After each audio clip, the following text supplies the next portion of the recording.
start off, I have a question for you all.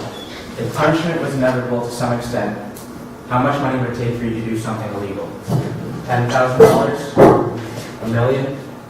$100 million? $1 billion? Although you may have that number locked in your head, many of you would have second or third thoughts about it. These individuals behind me also have their number in their head. But the difference between them and you right now is that they... There we go.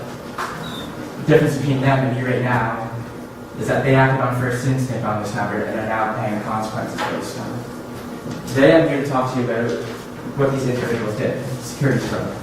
First, I'm going to discuss what securities fraud is, and then discuss 3 different types of security fraud: corporate fraud, boiler rooms, and Ponzi schemes. The first type of securities fraud I'm going to talk to you about is corporate fraud. Corporate fraud is exactly what it sounds like: fraud committed by corporations.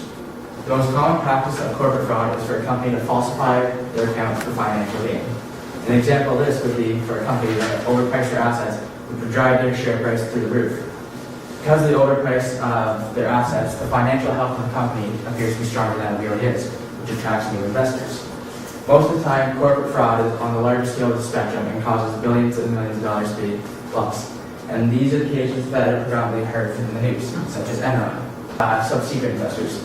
So as a schemer gets a new round of investments, he takes part of that investment and pockets it for himself, and takes the other part and pays back the returns to the previous rounds of investors.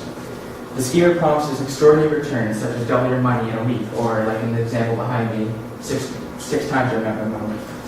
Sometimes the schemer will pay off original investors to spread the word about the legitimacy of the company, and to attract potential new investors. As time goes on, the pool of investors becomes far too large and unsustainable, which leads to the unraveling of it. A famous example of this is Bernie Madoff.